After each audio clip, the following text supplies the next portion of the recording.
King of Gods. By Fast Food Restaurant, Kabanata 453. Patayin ang isang tao. Sa loob ng sikretong silid, pagkatapos makaranas ng ganoong pagkabigla, nagawang makontrol ni Old Su ang kanyang emosyon, ngunit hindi niya maiwasang makaramdam ng bahagyang pagkatalo.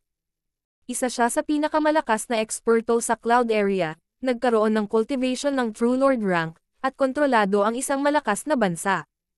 Pinamunuan niya ang hindi mabilang na buhay at nagpasya sa kanilang kapalaran. Ang bansang dating tinitirhan ni Zhao Feng ay isang lawa lamang sa mata ni Old Su, at ang Broken Moon Clan ay isang maliit na puwersa lamang. Hindi mahirap isipin na si Old Su ay isang kamangha-manghang henyo din sa kanyang kabataan. Sa sandaling ito, nabigla, natigilan, at natalo si Old Su.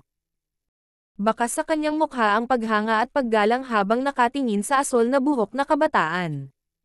Ito ay isang mundo kung saan ang malakas ang namumuno. Hindi mahalaga ang edad. Ang pagganap ni Zhao Feng sa Sacred True Dragon Gathering at ang kanyang kasalukuyang lakas ay naging dahilan upang maging si Old Su ay tumangala sa kanya. Sa pag-iisip kung paano niya binalaan si Zhao Feng, namula ang mukha ni Old Su. Ang kabuoang lakas ni Zhao Feng ay maihahambing sa hindi bababa sa 3 True Lord ranks dahil mayroon siyang 2 Dark Silver Ghost Corpses. Sigurado si Old Su na si Zhao Feng ay may lakas ng True Lord rank para makontrol ang 2 bangkay ng multo. Dagdag pa, hindi mahihirapan si Zhao Feng na maabot mismo ang True Lord rank. Old Su, babalik ako sa 13 countries pagkatapos matulog ng isa pang beses. Bahagyang mabigat ang talukap ng mata ni Zhao Feng. Sa tansya niya, maaari lamang siyang manatiling gising ng maximum na 4 na oras pa. Bumalik sa 13 bansa. Ano ang kaya mong gawin? Hindi naiwasang magtanong ng Old Su. Ang 13 clans ay mga subordinate ng Iron Dragon Alliance. Ang unang elder at lahat ng nasa Broken Moon Clan ay lumagda lahat sa Blood Pact. Kung babalik si Zhao Feng sa Broken Moon Clan, magdudulot lang siya ng gulo para sa First Elder. Pupunta ako sa Broken Moon Clan para pumatay ng tao. Ang kalmadong mga mata ni Zhao Feng ay biglang kumislap na may layuning pumatay na magpapang-inag sa puso ng sinumang eksperto sa True Spirit Realm. Ang pagbabago sa pagitan ng tubig at yelo ay nangyari sa isang pag-iisip. Kung kailangan mo ng anumang tulong, ang matandang ito at ang Dragon Killing Alliance ay gagawin ang kanilang makakaya upang tumulong. Bahagyang bumantong hininga ang Old Su at alam niyang hindi niya mapipigilan si Zhao Feng. Kailangang sabihin ito ng Old Su, kung walang ibang dahilan kundi ang katotohanang iniligtas sila ni Zhao Feng. Nag-isip sandali si Zhao Feng bago sinabi ang 2 punto. Gusto kong tulungan ako ni Old Su na mahanap ang headquarters at strongholds ng Iron Dragon Alliance, pati na rin ang pagsubaybay sa Scarlet Moon Demonic Religion. Pangalawa, gusto ko ring linisin ako ng Dragon Killing Alliance at hugasan ang Cloud Area. Ang Old Su ay hindi nagulat sa unang punto ngunit ang kanyang puso ay nanginag sa pangalawa. Ang paglilinis na lumabas sa bibig ni Zhao Feng ay binibigkas sa casual na tono, at ito ang nagpalundag sa puso ni Old Su. Maaaring humingi ng reinforcement si Zhao Feng mula sa Canopy Great Country, ngunit hindi niya ito ginawa. Pagkatapos ng lahat, ang Cloud Area ay ang hometown ni Zhao Feng. Nais niyang ayusin ito sa kanyang sarili, nang walang anumang tulong sa labas. Sa kasamaang palad, ang pundasyon ng matandang ito ay nasugatan at makakatulong lamang ng kaunti. Nakonsensya ang Old Su. Bagamat malakas si Zhao Feng, nag-iisa siya at pakiramdam na hindi siya mapagkakatiwalaan. Pagkatapos ng lahat, ang Iron Dragon Alliance ay isang malakas na puwersa na namuno sa Cloud Area. Nakaharap sa hindi mabilang na Ascended Realm at True Spirit Realm expert, gaano kaliit si Zhao Feng kung ikukumpara. Siyempre, hindi alam ni Old Su na si Zhao Feng ay nakalimutan ang tungkol sa mga labanan na may napakaraming bilang. May pusong tumulong si Old Su at gagamitin pa niya ang kapangyarihan ng Dragon Killing Alliance. May regalo din itong isang ito. Dahan-daang tinapik ni Zhao Feng ang sinaunang metal na singsing. Weng! Isang misteryosong berdeng likido ang lumutang sa hangin, at ang aura ng buhay na pinakawalan nito ay parang yakap ng isang ina. Ito ang Elixir of Life. Nanginig ang puso ng Old Su nang ipakita niya ang isang nasasabik na ekspresyon. Ang Elixir of Life ay maaari lamang mabuo sa ilalim ng ilang mga kondisyon at halos imposibleng lumitaw ito sa Azure Flower Continent. Ang Elixir of Life na ito ay mula sa pakikipagpalitan ni Zhao Feng kay Ye Yanyo. Ang Elixir of Life ay ang asensya ng buhay mula sa Life Returning Grass. Si Zhao Feng ay unang nakipagpalit ng 2 patak ng Elixir of Life mula kay Ye Yanyo at ang maliit na pas ang magnanakaw ay ninakaw ang kalahati ng Life Returning Grass mula sa kanya pagkatapos. Ang Life Returning Grass ay ibinigay sa Tall Earring Trio para makarecover ito mula sa matinding pinsala ng Void God Protection. Gayunpaman, sinadya ring itago ni Zhao Feng ang 2 patak ng Elixir of Life para sa kanyang sarili. Sa makatuwid, sa katotohanan, si Zhao Feng ay may 4 na patak, at ang isa sa mga ito ay nakalaan para sa misteryosong elder upang mabayaran siya. Sa natitirang 3 patak, ibinigay ni Zhao Feng ang isa kay Old Su. Pagkatapos ng lahat, si Old Su ang pinuno ng Dragon Killing Alliance, at kung maibabalik niya ang kanyang pinakamataas na lakas, marami siyang matutulungan kay Zhao Feng. Elixir of Life. Mukhang kagagaling mo lang sa isang mana. Ang Life Returning Grass at iba pang maalamat na bagay na nagpapahaba ng buhay ay matagal nang nawala sa Azure Flower Continent at makukuha lamang mula sa mga pamana sa labas. Ngumiti si Zhao Feng ngunit hindi nagsalita. Sinenyasan niya si Old Su na gamitin ang Elixir of Life. Siniyasat ni Zhao Feng ang mga pinsala ni Old Su gamit ang kanyang God's Spiritual Eye. Narating nila ang Source of True Spirit at napakahirap na makabangon. Kung ang isang tao ay gumamit ng kanilang True Spirit Chi ng walang pag-iingat, ang kanilang pinsala ay lalala at maging sanhi ng pagbagsak sa paglilinang. Gayunpaman, naniniwala pa rin si Zhao Feng sa Elixir of Life. Sa teorya, malaking tulong ang Elixir of Life kahit na ito ay isang soberano na lubhang nasugatan. Ang matandang Su ay nagpapasalamat na ginamit ang Elixir of Life at umupo upang makabawi. Kalahati ng oras na inabot sa paggawa ng tsaa sa ibang pagkakataon, isang malakas na pag-akyat ng True Spirit Chi ang lumitaw mula sa Old Su. Ngumiti si Zhao Feng at nakita ang pagbawi ng pinsala sa pinagmumulan ng tunay na espiritu ni Old Su. Sa maikling panahong ito, ang karamihan sa panganib ay lumipas na. Naniniwala siya na makakabawi si Old Su sa kanyang peak sa loob ng kalahating buwan. Hindi na nagtagal si Zhao Feng at bumalik sa kanyang tinutulugan kanina. Makalipas ang 2 oras. Sa susunod na paggising ko ay ang oras para bumalik ako sa 13 bansa. Ipinikit ni Zhao Feng ang kanyang pagod na mga mata sa antok. Maingat siyang pinagsilbihan ni Princess Jin sa utos ng Old Su. Hindi ka panipaniwala para sa isang marangal na figure tulad ni Princess Jin, na lumahok sa Sacred True Dragon Gathering, na maglingkod sa isang kabataan. Gayunpaman, ang mga mata ni Princess Jin ay napuno ng kagalakan at ang kanyang mukha ay paminsan-minsan ay namumula sa pag-aalaga. Maraming miyembro ng Iron Dragon Alliance, kabilang sina Elder Jiang at Third Highness, ang hindi naiintindihan ito, ngunit hindi nila alam ang katotohanan tungkol kay Zhao Feng. Sa isang kisap mata, isa pang kalahating buwan ang lumipas.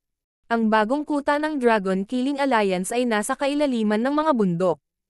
Sa isang tiyak na punto ng oras, isang malakas na surge ng True Spirit Aura ang naging dahilan upang lumiwanag ang Heaven-Earth Yuan Chi sa malapit. Ang kalangitan ay naging berdeng mga alon ng liwanag, at ang mental energy pressure ay naging dahilan upang hindi makahinga ang mga miyembro ng Dragon Killing Alliance. True Lord Rank Aura. Isang kumpletong True Lord Rank Aura. Si Old Su. Mahusay. Ang mga sugat ba ni Old Su ay gumaling na ngayon? Nagdiwang ang mga miyembro ng Dragon Killing Alliance. Si Princess Jin lang ang nagulat. Alam niyang malinaw kung gaano kalalim ang mga sugat ng kanyang master, at masasabing halos hindi na mababawi ang mga ito. Paano siya makakabawi sa True Lord rank sa loob ng maikling panahon ng kalahating buwan? Maaaring ang lahat ng ito ay lumingon ang mga mata ni Princess Jin sa isang natutulog na asol na buhok. Ito lang ang taong naiisip niya. Marahil ito ay dahil sa pagbabago sa Heaven-Earth Yuan Chi, ngunit ang natutulog na kabataang asol ang buhok ay nagmulat ng kanyang mga mata. Binabati kita kay Old Su para sa ganap na paggaling. Ang mahinang tawa ni Zhao Feng ay umalangaw mula sa kailaliman ng mga bundok. Lumabo ang mga mata ni Princess Jin nang mawala si Zhao Feng.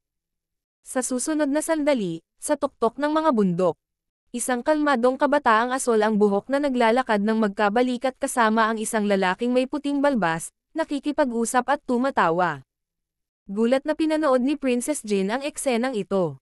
Bigla niyang napagtanto na minamaliit pa rin niya si Zhao Fang. Si Zhao Fang ay nasa True Mystic rank pa rin noong Sacred True Dragon Gathering. Anong antas na ang naabot niya pagkabalik niya mula sa mana? Hindi mapakali ang puso ni Princess Jin. Ang kabataang kanyang pinanood na natutulog ay umabot na sa mga ulap. Binabati kita, Old Su sa paglabas sa pag-iisa. Ang mga kalapit na miyembro ng Dragon Killing Alliance ay yumuko at bumati patungo sa tuktok ng bundok. Hihihi, lahat ito ay salamat sa kaibigan nating si Zhao Fang. Nagdala siya ng pag-asa sa Dragon Killing Alliance, at naniniwala akong lilito muli ang kanyang mga himala at kaluwalhatian sa Cloud Area. Itinaas ng Old Su ang kanyang kamay, ipinahayag ang kanyang pasasalamat at paggalang kay Zhao Fang. Ang mga miyembro ng Dragon Killing Alliance ay natigilan. Kasama rito si Elder Jiang, Third Highness, at kasama, na siyang unang nakakilala kay Zhao Fang. Kasabay nito, 12-12 milya ang layo. Sa himpapawid, lumulutang ang isang maitim na pulang barko na halos 20 yarda ang haba. Isang mahinang madugong berdeng hangin ang pumaligid dito, na nagbigay dito ng isang madilim at nakakadurog na aura. Nabawi ng Old Monster Su ang kanyang lakas ng True Lord rank. Isang garalgal na boses ang narinig mula sa loob ng barko. Isa itong pangit na tao na mukhang bangkay. Tinakpan siya ng dark silver stripes. Ito ay ang Blood Corpse Protector. Palace Lord, ang ating kabuuang lakas ay mas mataas at ang Old Monster Su ay kakagaling lang. Hindi pa rin siya ang kapareha mo. Mayroong 2 o 3 malapit na eksperto sa True Mystic rank at higit sa 10 True Spirit Realms sa kabuuan. Ang mga mata ng Blood Corpse Palace Lord ay kumislap na may pulang ilaw habang nakatitig sa asol na buhok na binata na may malamlam na ekspresyon. Siya talaga. Palace Lord, ipaubaya mo itong Zhao Fang. Sa akin. Isang malamig na itim na nakasuot na kabataan ang nagsabi sa malalim na tono. Isa siya sa 3 True Mystic rank sa harap ng Blood Corpse Palace Lord. Ang kabataang ito na nakasuot ng itim na damit ay may mahiwagang mga mata na tila umabot sa kailaliman ng impyerno. Sumulyap siya kay Zhao Fang sa bundok na may hindi mapigil na layunin ng labanan. Lintong. Kung tama ang pagkakaalala ko, ang iyong Heavenly Absent Eyes ay natalo ng brat na ito sa Alliance Banquet ng 13 countries. Mapaglarong sabi ng isa pang True Mystic rank. Hihihi, kababalik lang ni Lintong mula sa Scarlet Moon Inheritance at pupusta akong kahit na ang Palace Lord ay interesado sa kanyang lakas. King of Gods, Kabanata 454. Nagkita tayong muli. Sa maitim na pulang barko, ang kabataang nakasuot ng itim na damit, si Lintong, ang naging sentro ng atensyon. Ang mga elite ng Iron Dragon Alliance ay interesado sa bagong mukha na ito na may bloodline ng mata. Maliit na bilang lamang ng mga tao ang nakakaalam ng kasaysayan ni Lintong. Bumalik sa Alliance Banquet, si Lintong ay isa sa 4 na bituin kasama sina Kang Yuyo, Xu Zishan, at Ao Yutian. Sa henerasyong ito, walang nang-ahas na labanan si Lintong. Gayunpaman, siya at si Kang Yuyo ay naging mga stepping stone para sa kaluwalhatian ng ibang tao, at ang taong iyon ay nakatayo sa bundok na hindi masyadong malayo. Zhao Fang, bagamat natalo ako sa iyo noong nakaraan, maghihiganti ako ngayong nakabalik na ako mula sa Scarlet Moon Inheritance. Ang mga itim na mata ni Lintong ay baluktot, misteryoso, at madilim.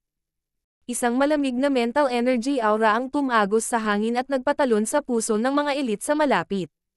Kasabay nito, binawi ng Blood Corpse Palace Lord ang kanyang paningin. Natitiyak niya na si Zhao Fang ay ang kabataan noon at, sa harap ng pakiusap na lumaban ni Lintong, umiling ang Blood Corpse Palace Lord. Hindi kanya kapareha. Nanlamig ang ekspresyon ni Lintong, ang pagkabigla at pag-aatubili ay lumilitaw sa kanyang mga mata. Gayunpaman, ang taong nakatayo sa kanyang harapan ay isa sa 4 na pinuno ng Iron Dragon Alliance at isang protector ng Scarlet Moon Demonic Religion. Walang nang-ahas na tanungin ang mga salita ng Blood Corpse Palace Lord.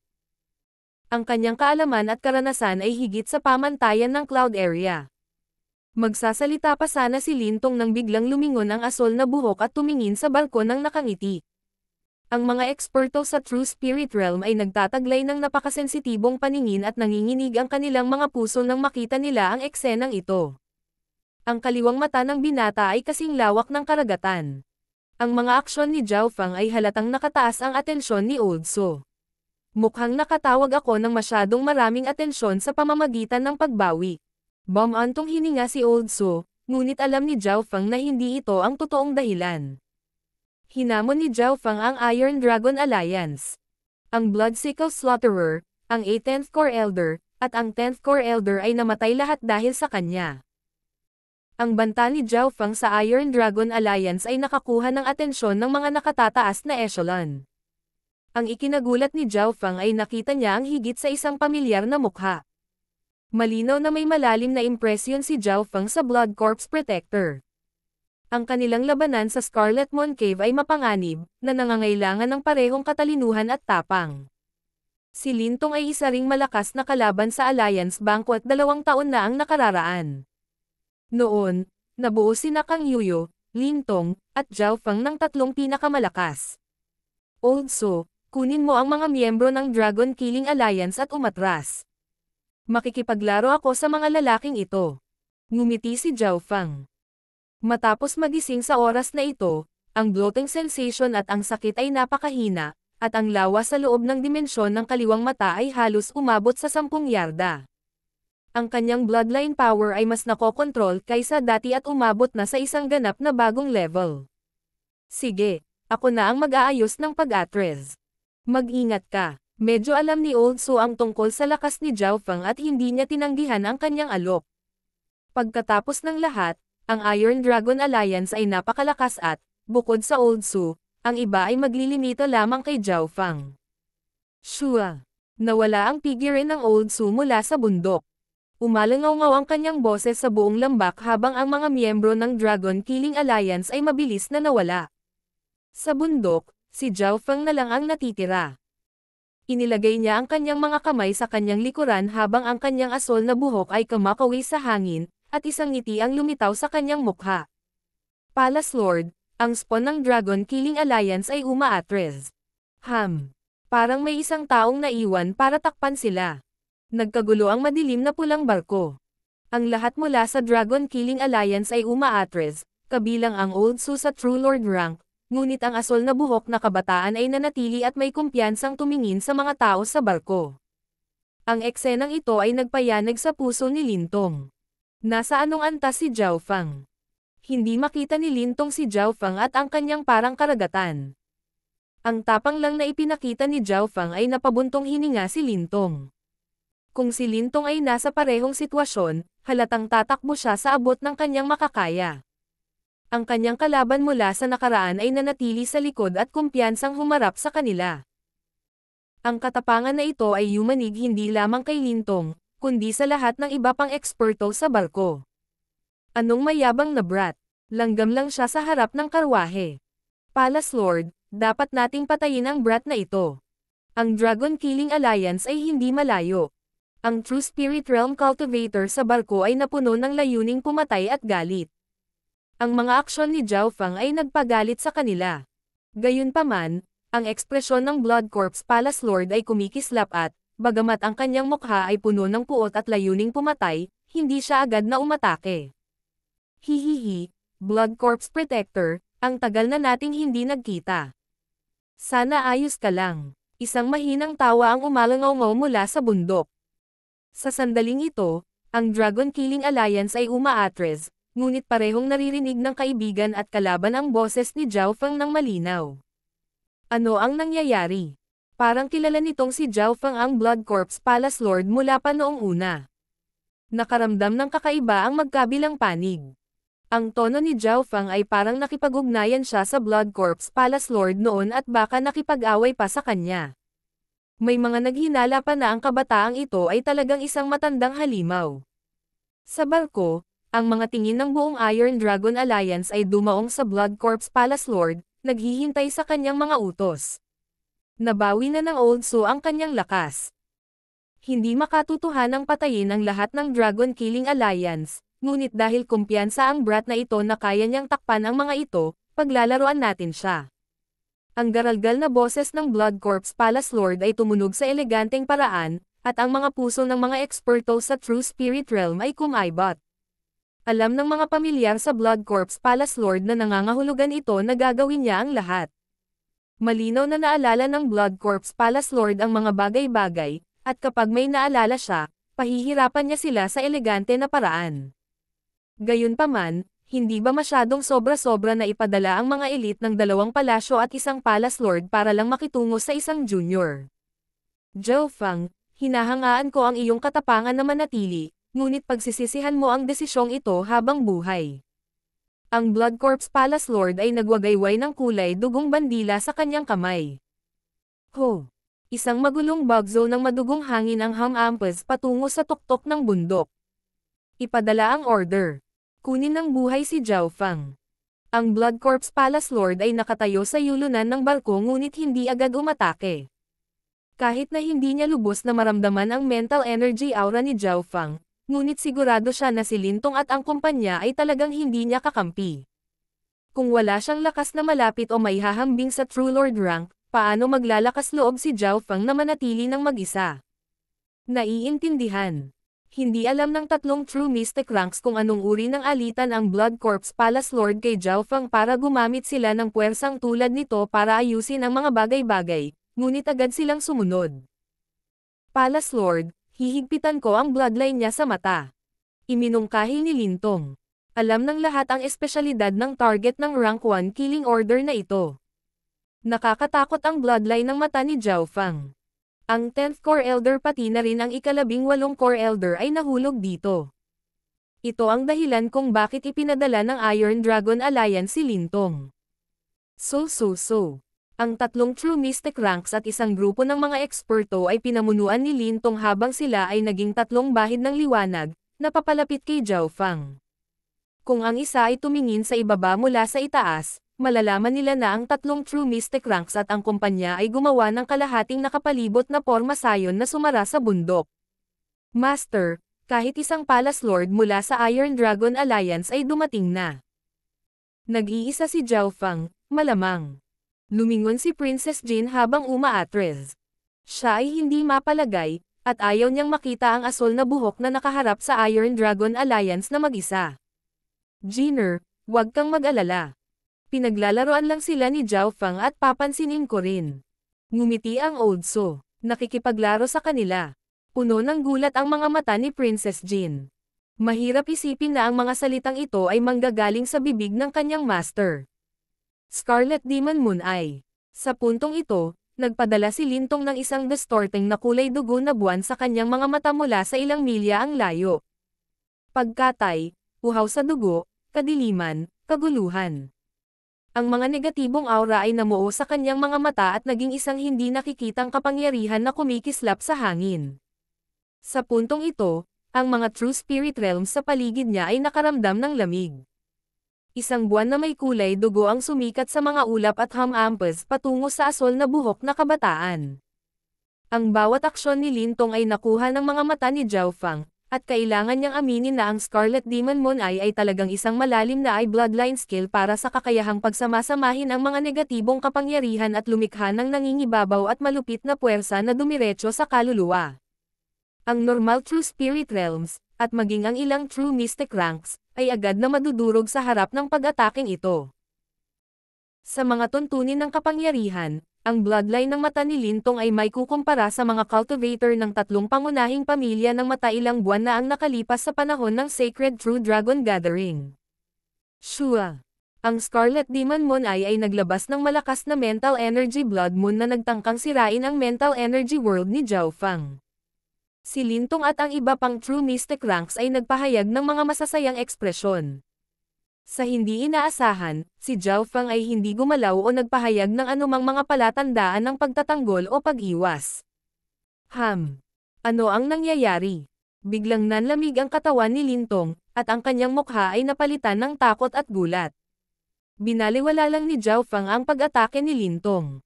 Sa loob ng dimensyon ng kanyang kaliwang mata, isang alon ang lumitaw sa lawa na sumisipsip ng kulay dugo na buwan. Ang pinakakalmang bagay sa mundo ay tubig. Maaaring sumipsip at bumalot ang tubig. Ang makapangyarihang Scarlet Demon Moon ay kanina ay parang isang bato na nahulog sa karagatan, na wala man lang nagawa. King of Gods, Kabanata 455. Talong talunan. Hindi niya pinansin ang aking Scarlet Demon Moon ay sa isang harapan na laban. Ang kapangyarihan ba ng kanyang kaluluwa at mata ay umabot sa isang antas na maaaring bumalot tulad ng karagatan. Ang katawan ni Lintong ay nanlamig sa hangin at ang pagkagulat sa kanyang mga mata ay kumalat sa kanyang mukha. Hindi man lang ipinagtanggol ni Zhao Fang ang kanyang sarili noon, hindi pinapansin ang atake ni Lintong. Sa madaling salita, ang Eye Bloodline skill ni Lintong ay hindi man lang nakalusot sa mental energy barrier ni Zhao Fang. Kasabay nito, pinangunahan ng dalawa pang True Mystic Ranks ang kanilang puwersa sa pag-charge patungo kay Zhao Fang, na nakatayo sa tuktok ng bundok. Ayon sa kanilang plano, si Lintong ang mananagot sa paghihigpit sa bloodline ng mata ni Zhao Fang at sasalakayin siya ng dalawa pang True Mystic Ranks. Blade of Wind and Lightning. Bahagyang napabulala si Zhao Fang habang ang kumikinang na talam na gawa sa hangin at kidlat ay namuo sa kanyang kamay, na tinatawag ang Heaven Earth Yuan Chi sa kakaibang paraan. Hindi maganda, umatras. Kapansin-pansing nagbago ang ekspresyon ng Blood Corpse Palace Lord habang nakatingin siya mula sa itaas. Malinaw na, sa kanyang antas, masasabi niya na ang bawat aksyon ni Zhao Fang ay naglalaman ng kalaliman na higit sa karaniwan. Gayunpaman, ang kanyang babala ay huli na, o marahil ang pag-atake ni Zhao Fang ay masyadong mabilis, napakabilis na ang kanyang babala ay walang silbi.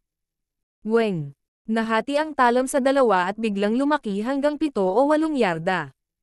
Sa sandaling ito, ang malakas na hangin ay tila kayang tumagos sa kaluluwa ng isang tao. Shoo! Bago pa makapag-react ang dalawang True Mystic Rank expert, umalis na ang kanilang mga ulo sa kanilang mga katawan. Tumalsik ang dugo kung saan-saan. Ang buong proseso ay tumagal lamang ng ilang paghinga.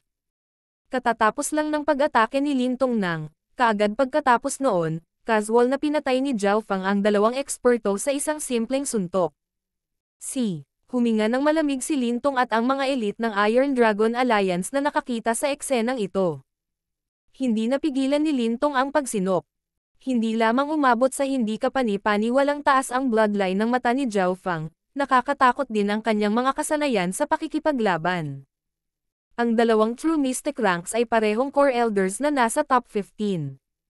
Kung hindi gagamitin ni Lintong ang kanyang Eye Bloodline laban sa kanila, magagawa niyang makipaglaban sa kanila sa pinakamahusay na paraan. Gayunpaman, ang dalawang ekspertong ito ay pinatay sa parehong paraan na tinadtad ni Zhao Fang ang labanos. Talong talunan, halika at mamatay. Tumayo si Zhao Fang habang nasa likod ang kanyang mga kamay habang nakatingin sa malayo.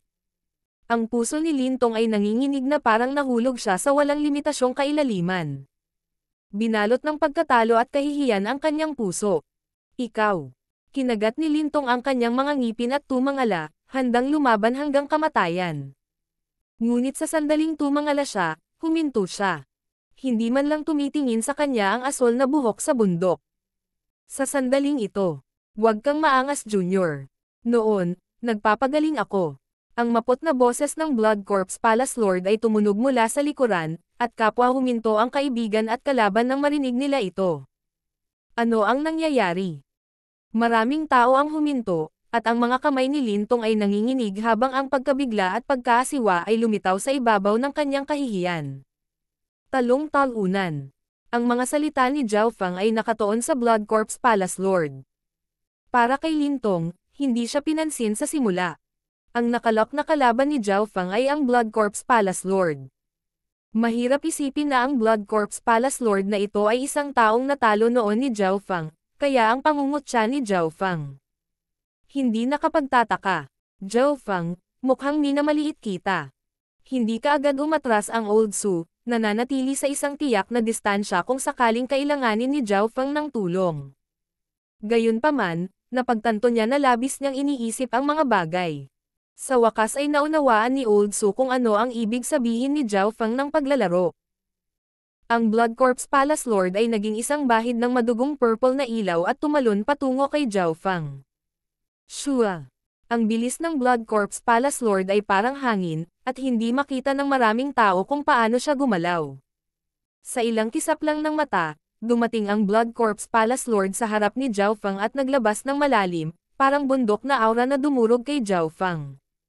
Kaya, ang Blood Corpse Palace Lord na ito ay kapareho ni Mo Yu mula sa Black Cliff Palace at nililinang ang Corpse Strength Eneng Technique, ngunit tila pinagsanib niya ito sa Dao of Blood.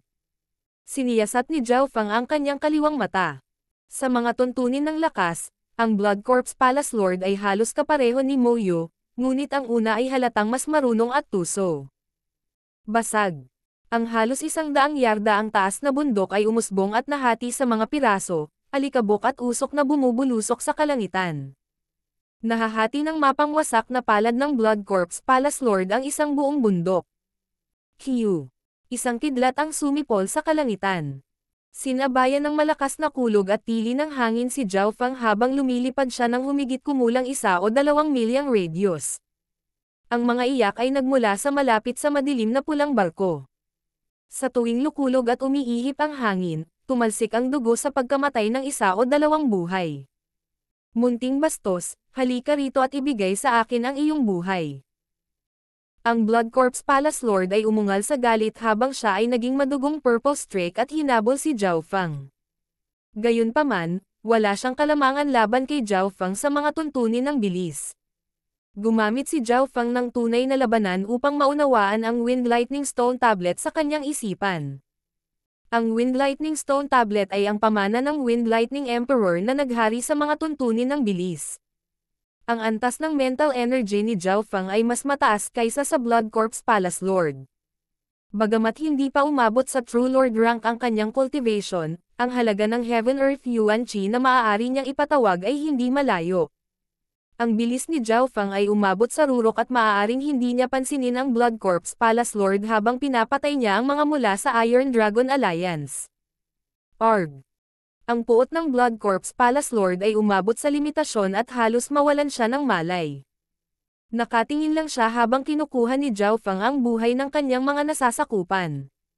Ang higit na nakapagpapahina sa kanya ay ang bilis ni Zhao Fang ay palaging medyo mas mabilis kaysa sa kanya nang hindi nag-aaksaya ng anumang enerhiya. Ang bilis ni Zhao Fang ay napigilan ang Blood Corpse Palace Lord at, sa pamamagitan ng kanyang God Spiritual Eye, kahit 1 o 2 Blood Corpse Palace Lords ay hindi siya mapipigilan. Sa ilang sandali lang, karamihan sa mga subordinate ng Blood Corpse Palace Lord ay patay na. Bukod kay Lintong, lahat ng tao sa True Spirit Realm ay pinatay. Nang patayin ni Zhao Fang ang kanyang mga target, walang bakas ng emosyon sa kanyang mga mata. Para siyang nakaharap sa mga kalansay na hugis tao. Ang lalong ikinagalit ng Blood Corpse Palace Lord ay, kapag pinatay niya ang mga tropa ng Iron Dragon Alliance, paminsan-minsan ay ipipikit ni Zhao Fang ang kanyang mga mata na parang may naiintindihan. Nakakatawa. Halos sumabog ang baga ng Blood Corpse Palace Lord. Ginagamit ni Zhao Fang ang kanyang mga nasasakupan upang sanayin ang kanyang sarili. Sa loob lamang ng 10 hanggang 20 paghinga, si Zhao Fang ay nagkaroon ng malinaw na pagbuti sa kanyang paggamit ng hangin at kidlat. Ang sirasirang Wind Lightning Stone Tablet ay natakpan ng mga arko ng kidlat at bug zone ng hangin, at ang layunin nito ay umabot sa antas ng Wind Lightning World. Naiintindihan lamang ni Zhao Fang ang buhok at balat ng mundong ito. Shua!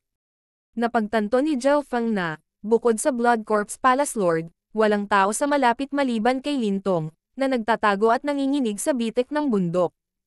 Alam ni Lintong na sinadya ito ni Zhao Fang, kung hindi ay hindi na siya mabubuhay. Blood Corpse Palace Lord, lahat ng mga nasasakupan mo ay namatay na. Mapaglarong sabi ni Zhao Fang habang may ngiti sa kanyang mukha. Ang ekspresyon ng Blood Corpse Palace Lord ay mabangis at ang hangarin na pumatay ay tila namuo. Gayunpaman, hindi siya nawala sa kanyang isip. Sa maikling panahon ng matinding galit na ito, ang Blood Corpse Palace Lord ay natahimik sa halip. Naisip na niya ang katotohanan na ang bloodline ng mata ni Zhao Fang ay dalubhasa sa mental energy, na may kakayahang direktang umatake. Sa puntong ito, ang mga puwersa ng Dragon Killing Alliance ay umatras na.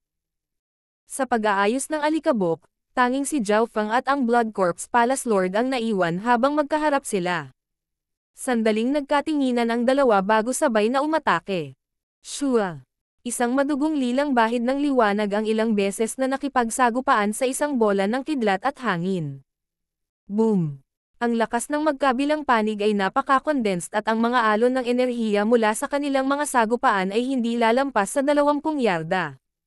Ang dalawang figure ay naghiwalay pagkatapos ng ilang galaw at mahinang mga marka ng pagkapaso ay naiwan sa katawan ng Blood Corpse Palace Lord.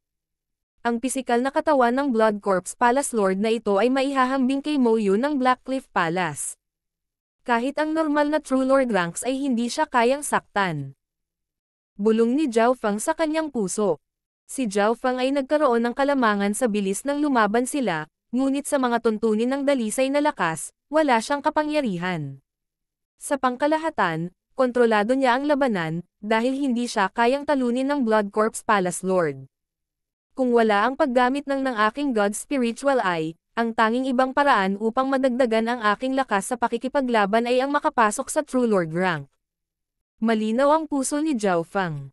So, matapos huminto ng ilang sandali, muling nawala ang anyo ni Zhao Feng, at ang hangin ay napuno ng mga huni ng hangin at mga pagpalakpak ng kulog. Ang kontrol ni Zhao Feng sa hangin at kidlat ay naging mas malinaw at bahagyang tumaas ang kanilang bilis at kapangyarihan. Ang Blood Corpse Palace Lord ay umungal at gumamit ng ilang lihim na pamamaraan, ngunit siya ay nakita ng God's Spiritual Eye ni Zhao Feng. Walang makakatalo sa bilis sa mundong ito. Sa sandaling nagkaroon si Zhao Feng ng ganap na kalamangan sa bilis, pati na rin ang inspection at kontrol ng kanyang God's Spiritual Eye, hindi siya matatalo. Kung ito ay isang mas normal na True Lord rank, isang taong walang masyadong malakas na pisikal na katawan tulad ng Blood Corpse Palace Lord, kung gayon ay maaaring ginawa na silang mincemeat ni Zhao Feng. Kung hindi nilinang ng Blood Corpse Palace Lord ang Dao of Corpse Strength Eneng at ang Dao of Blood, maaari na lang ipatawag ni Zhao Feng ang kanyang dalawang Dark Silver Ghost Corpses upang agad na patayin ang kanyang kalaban pagkatapos lamang nakamot sa kanya ng kanilang mga makamandag na kuko. Lightning Fire God's Eye. Ang kaliwang mata ni Zhao Feng ay biglang nagbago sa isang Azure State, at isang kalahating transparent na bola ng kidlat at apoy ang damapo sa Blood Corpse Palace Lord. Sa Azure Eye State, ang lakas ng Lightning Fire God's Eye ay naging mas magulo. Ang Blood Corpse Palace Lord ay napaungol habang ang kanyang buong katawan ay nagsimulang mag-alab sa kidlat at apoy. Kasabay nito, nagsimulang maapektuhan ng puwersang ito ang kanyang mental energy world. Nakakakilabot na ay teknik. Anong uri ng bloodline ng mata mayroon si Zhao Feng para makontrol iyon? Si Lin Tong, na nagtatago sa bitik ng bundok, ay nasaksihan ang mapangwasak na kasanayang ito na may nakatulala na ekspresyon. Bilang isang taong nagal-inang ng mga diskarte sa mata, malinaw na alam niya na, kung mas malakas ang kasanayan, mas malakas ang bloodline ng mata na kakailanganin. Higit pa rito, hindi lamang apoy na mata ang ipinadala ni Zhao Feng, ngunit isang kidlat at apoy na mata na pinalaki rin ng hangin. Ang pag-atake ng kidlat at apoy ay nagkaroon ng hindi kapani-paniwalang epekto sa Blood Corpse Palace Lord, na nagal-inang ng Dao of Blood at ng Dao of Corpse Strength Eneng. Nang makitang ang Blood Corpse Palace Lord ay pinilit sa isang sitwasyon sa buhay o kamatayan sa pamamagitan lamang ng isang shot ng Lightning Fire God's Eye, bahagyang nagulat si Zhao Feng. King of Gods, Kabanata 456. Blood Corpse Burn. Sa himpapawid, ang katawan ng Blood Corpse Palace Lord, na sinanay ng kanyang Corpse Strength Eneng technique, ay binalot ng kalahating transparent na Azure Flame, kidlat at apoy na magkasama. Nasunog ang buo niyang katawan, nag-iwan ng mga itim na paso. Ang malakas na Wind Lightning Fire Eye ay napunta pa sa mundo ng enerhiya ng pag-iisip ng Blood Corpse Palace Lord, at ang kanyang mga sigaw ay nagpalundag pa sa puso ni Lin Tong. Mahirap paniwalaan na ang Blood Corpse Palace Lord, isa sa 4 na pangunahing tauhan ng Iron Dragon Alliance at isang matandang halimaw mula sa panahon ng Scarlet Moon Demonic Religion, ay pinilit sa ganoong sitwasyon sa pamamagitan ng isang paglipat mula sa isang junior. Hindi maiwasan ni Zhao Feng na magulat sa kapangyarihan ng Lightning Fire God's Eye. Sa pag-iisip, naiintindihan niya kung bakit. Ang Wind Lightning Stone Tablet na naiintindihan niya ay pinagsama rin ang mga batas nito sa kanyang Source of True Spirit. Nangangahulugan ito na, sa loob ng katawan ni Zhao Fang, ang kanyang Flame of True Spirit ay mayroon na ngayong mga karagdagang elemento ng kidlat at hangin, na bumubuo ng Wind Lightning True Fire. Gayunpaman, ang Blood Corpse Palace Lord ay napakalakas at hindi matatalo ng Wind Lightning Fire Gods ay na ito. Kung ito ay isang mas mahinang True Lord rank, kahit papaano ay mawawalan sila ng isang layer ng balat, kung hindi lang sila mamamatay ng direkta.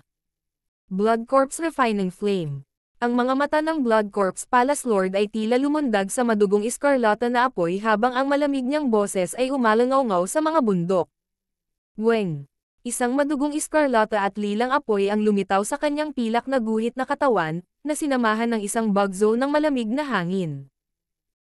Ang madugong iskarlata lilang apoy ay agad na bumalot sa kanyang katawan at nagsimulang itulak palayo ang asol na apoy ng Wind Lightning Fire. Nalaman ni Zhao Feng na ang aura ng Blood Corpse Palace Lord ay kapansin-pansing tumaas, at ang kanyang Corpse Dao True Flame ay sinasalungat ang kanyang Wind Lightning True Flame sa isang tiyak na antas. Malamig na ngumisi si Zhao Feng at naghanda na magpaputok ng isa pang Lightning Fire God's Eye. Kahit na hindi nito kayang patayin ang Blood Corpse Palace Lord, mahihirapan man lang ito sa kanya kahit sandali. Gayunpaman, nang i-circulate ni Zhao Feng ang bloodline ng kanyang mata, nakaramdam siya ng bloating at antok. Sa pagtatapos ng araw, ang pagbabago sa God's Spiritual Eye ay hindi pa ganap na na-stabilize at hindi na maaaring magamit ng labis. Ang Wind Lightning Fire God's Eye ay nagbigay ng matinding stress sa kanyang bloodline ng mata, kaya hindi ito magagamit ng tuloy-tuloy. Sa ilalim ng normal na mga pangyayari, magagamit lamang ito ni Zhao Feng ng 3 beses na magkakasunod. Sa isang maikling hininga o dalawa. Weng. Ang apoy ng bangkay sa katawan ng Blood Corpse Palace Lord ay kumupas, at ang kanyang mga sugat ay gumaling sa isang antas kung saan hindi halatang nasugatan siya. Nakakatakot ang bilis ng pagbawi. Nagbago ang ekspresyon ni Zhao Feng. Napagtanto niya na minamaliit niya ang Blood Corpse Palace Lord. Ang Blood Corpse Palace Lord ay isang protector ng Scarlet Moon Demonic Religion. Ang kanyang lakas ay hindi magiging ganoon ka-simple. Ito ay tiyak na ang kapangyarihan ng Blood Corpse Palace Lord sa Corpse Dao ay mas mataas lamang kaysa kay Mo Yu mula sa Blackcliff Palace, hindi mas mababa. Si Mo Yu ay nagmula sa isang 2-star sect na ang lakas at pamana ay napakalakas, ngunit siya ay isang junior pa lamang at hindi mas matanda sa 30 taon. Samantalang, ang Blood Corpse Palace Lord ay nabuhay ng ilang daang taon at pinagsama ang Blood Dao at Corpse Dao. Ang Corpse Dao ay dalubhasa sa pagtatanggol at katatagan sa lason, na nagpapakita ng isang malakas na puwersa ng buhay, habang ang Blood Dao ay dalubhasa sa pagguho at pagbawi. Sa pinagsamang dalawang Dao na ito, ang lakas ng labanan ng Blood Corpse Palace Lord ay lumampas sa iba pang True Lord ranks, na lumalapit sa lakas ng Deputy Patriarch ng Iron Blood Religion. Hihihi. Junior, sa tingin mo isang bloodline flame lang ang makakapatay sa akin. Kung ganoon lang kadali, namatay na sana ako ilang daang taon na ang nakalilipas sa kamay ng 10 Great Clans. Dinilaan ng Blood Corpse Palace Lord ang kanyang mga labi at sinabi sa madilim na tono. Hindi nagbago ang ekspresyon ni Zhao Feng habang patuloy siyang lumulutang sa hangin. Ito ay hindi sa labas ng kanyang inaasahan. Kung pinatay niya ang Blood Corpse Palace Lord ng ganoon kadali, magiging surreal ito. Hehe, ituloy na natin. Ngumiti si Zhao Feng sa halip na magulat, na wala na may kasamang swipe. Sa sumunod na sandali, ang ugong ng kidlat at tili ng hangin ay pumaligid sa Blood Corpse Palace Lord. Nagsimula na naman ang sagupaan. Ang Blood Corpse Palace Lord ay umungal sa galit. Hindi niya akalain na napakagulo ni Zhao Feng. Bagamat mataas ang kanyang kahusayan sa Dao of Corpses at mayroon siyang malakas na bilis ng paggaling, na nagpapahintulot sa kanya na hindi matakot sa mahabang labanan, ang bloodline ng mata ni Zhao Feng ay nagpabagabag pa rin sa Blood Corpse Palace Lord. Ang Wind Lightning Fire Gods ay noon ay maaaring tila hindi nasaktan ang Blood Corpse Palace Lord sa ibabaw, ngunit sa katotohanan, nag-iwan ito ng pinsala sa kanyang kaluluwa. Ang higit na ikinagulat ng Blood Corpse Palace Lord ay na si Zhao Feng ay tila walang intensyon na patayin ang kanyang kalaban at sa halip ay naglalaro. Ginamit ni Zhao Fang ang labanan na ito para pangunahing tumuon sa pagpapabuti ng kanyang sarili at pagsamasamahin ang antas ng kanyang mental energy habang naiintindihan ang Wind Lightning Stone Tablet. Junior, hindi na kita paglalaroan. Hanggat nasa cloud area ka, hahabulin ka ng Iron Dragon Alliance.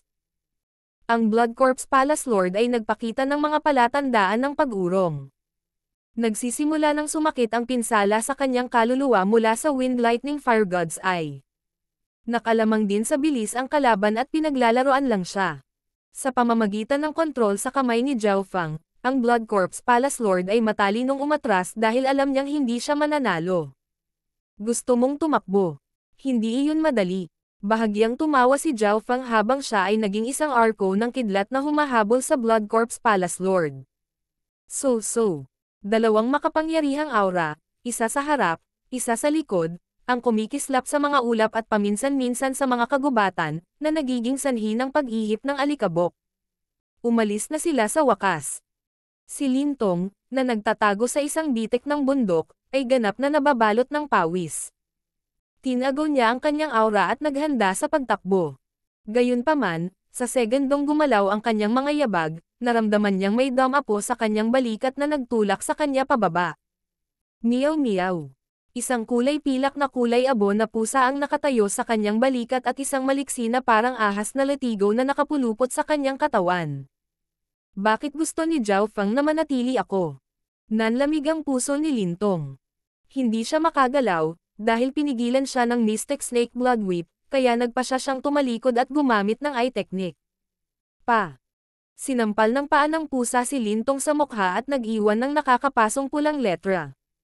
Higit pa rito, kahit na ang paa ng pusa ay hindi masyadong malakas, isang nakasisilaw na epekto ang nagpaikot sa ulo ni Lintong.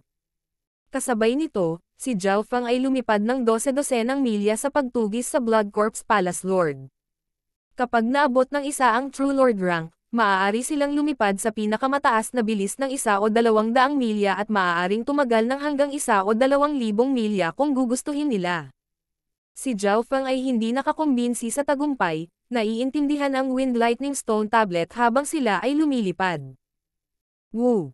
Isang asher na hangin ang nagsimulang umikot sa paligid niya na parang isang transparent na kalasag at, sa ilalim ng ganitong estado, ang wind resistance na kinakaharap ni Zhao Fang ay naging mas maliit. Kumalat ang mga alon ng kidlat mula sa kanyang mga paa, na lalong nagpabilis sa kanyang bilis. Ang mga layunin at batas na ito ay lubos na tugma sa kalikasan. Ang mga batas ng Wind Lightning Stone Tablet ay kasing lalim ng karagatan. Mahirap para sa akin na intindihin kahit 100 ng Wind Lightning World. Ang kalahati ng kamalayan ni Zhao Fang ay nahuhulog sa sira-sirang Wind Lightning World. Dahil sa kanyang God's Spiritual Eye, nagagawa niya ang dalawang bagay ng sabay-sabay. Ang pagsasaulo ng isang bagay pagkatapos basahin ito minsan ay isang pangunahing kakayahan lamang. Siyempre, ito ay dahil din sa katotohanan na ang bilis ng Blood Corps Palace Lord ay hindi mas mabilis kaysa kay Zhao Fang, kung hindi, wala siyang lakas na gawin ang dalawang bagay ng sabay-sabay. Junior, kasalanan mo ang lahat ng ito. Huwag mo akong sisihin sa paglabas ko ng todo. Ang Blood Corps Palace Lord ay biglang nagngangalit ang kanyang mga ngipin nang maging madilim ang kanyang ekspresyon. Si Zhao Fang, na humahabol mula sa likuran, ay biglang nakaramdam ng magulo at nakamamatay na aura na lumingon sa kanya. Blood Corps Burn. Ang balat ng Blood Corps Palace Lord ay biglang naglabas ng isang kapansin-pansing apoy na kulay ng dugo na makikita sa loob ng 10 milyang radius. Ang aura ng Blood Corps Palace Lord ay agad na tumaas sa ibang antas at tila naging kulay dugong araw habang ang nangingibabaw at malamig na liwanag ay tumama sa isang radius na 1 milya.